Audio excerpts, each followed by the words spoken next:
The Mahabharata has been revered as both a historical document and a mythical legend. Dr. Patel, can you elaborate on its significance in shaping Indian values and culture?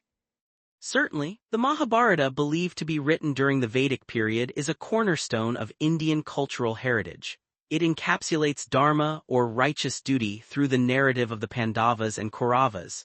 Despite its ancient origins, its teachings on ethics and morality remain relevant today. That's intriguing. Some argue against its historical accuracy, citing its mythical elements. How do scholars reconcile these views? Indeed, the blend of history and mythology poses challenges. Scholars like Gurcharan highlight its allegorical nature, using characters to symbolize virtues and vices. This dual perspective invites readers to explore its moral lessons, much like Aesop's fables, rather than focusing on literal truth. Given its rich narrative, how can the Mahabharata influence our future societal norms? By examining its moral conflicts, we can derive lessons on leadership and justice. The epic's emphasis on dharma underscores the importance of ethical governance, a principle that could guide modern policymaking in India and beyond. Gurcharan's book, The Difficulty of Being Good, offers a fresh take on dharma.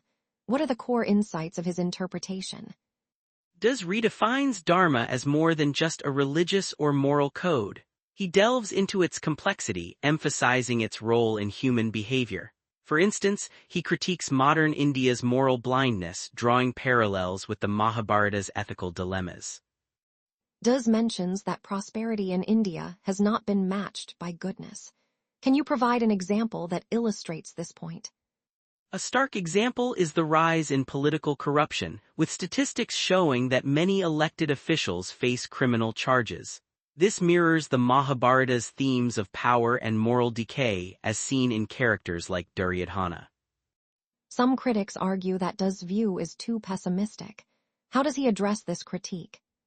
Du acknowledges the criticism but insists on the necessity of confronting uncomfortable truths. He advocates for a return to ethical introspection, suggesting that awareness and dialogue can foster a morally conscious society. Swadharma, or one's own duty, is pivotal in the Mahabharata. How can this concept be applied in today's professional landscape? Swadharma emphasizes aligning one's duties with personal values and societal roles. In a corporate context, it means balancing profit motives with ethical practices.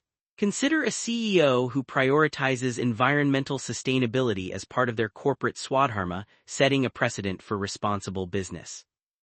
But isn't there a risk of subjective interpretation leading to ethical conflicts? Absolutely. The key is developing a nuanced understanding of both personal and universal dharma. Companies can implement ethical frameworks that foster collective swadharma, ensuring decisions reflect broader societal values. How can individuals cultivate this balance between personal and professional duties? Continuous reflection and dialogue are vital. Workshops on ethical decision-making and mentorship programs can help individuals navigate complex moral landscapes, fostering a culture of integrity. In the face of global challenges, how relevant is the concept of dharma today? Dharma's principles of justice, truth, and responsibility are timeless. As nations grapple with issues like climate change and inequality, dharma offers a framework for ethical action and collective well-being. Can you provide an example of dharma applied to a global issue? While it may seem idealistic, dharma provides a guiding vision. By striving toward these ideals, societies can evolve incrementally. It's the pursuit of dharma, even imperfectly, that drives progress and fosters hope for future generations.